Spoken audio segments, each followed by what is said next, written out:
मेरा वो मेरा सजन तेरे किते आजम चांडियो सिकंदरी हाफिज मुनव्वर अली चांडियो सिकंदरी रिकॉर्डिंग हाफिज हसन मुस्तफा चांडियो एडिटिंग मोहम्मद ज़ीशान चांडियो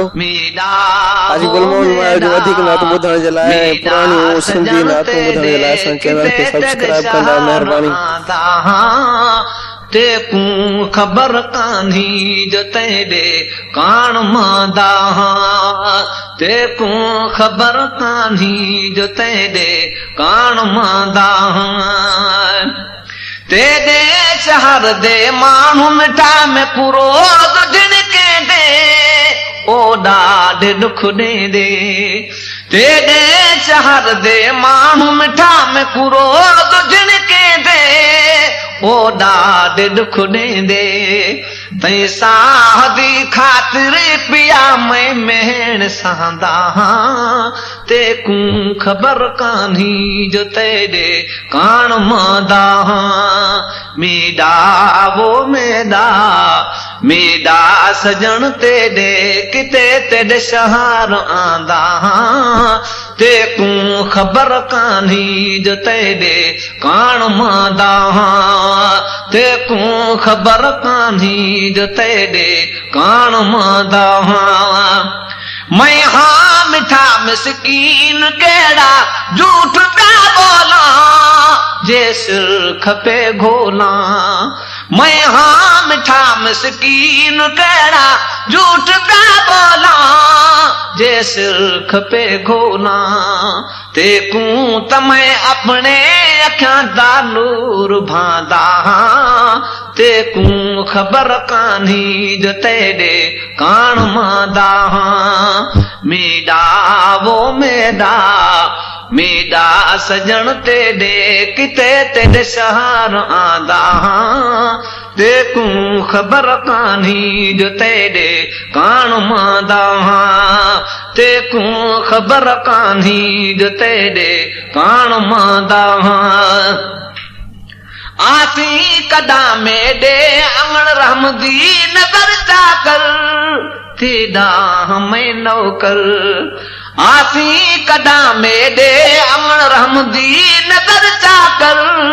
तेरा हमें नौकर तदही मिठा गल विच पिया मैं पांद पैदा तेकू खबर कान्ही जो तेरे कान मांदा मेरा वो मेरा सजन तेरे किते तेरे शहर आंदा तेकू खबर कान्ही जो तेरे कान मांदा केडी गुजर गए मिठा तेकू जो भूल गया ओ यार रुल गया केडी गुजर गए मिठा तेकू जो भूल गया ओ यार रुल गया विवाह का कान्ही जते दे दर ते डहंदा तेकू खबर कान्ही जो तेरे कान मांदा मेरा वो मेरा सजन तेरे किते तेरे शहर आंदा तेकू खबर कान्ही जो तेरे कान मांदा तेकू खबर कान्ही जो तेरे कान मांदा हाजी गुलन खादम तेरा तेकू संभारे प्या हंझूं बिहारे प्या हाजी गुलन खादम तेरा तेकू संभारे प्या हंझूं बिहारे प्या रब दी कसम सिकते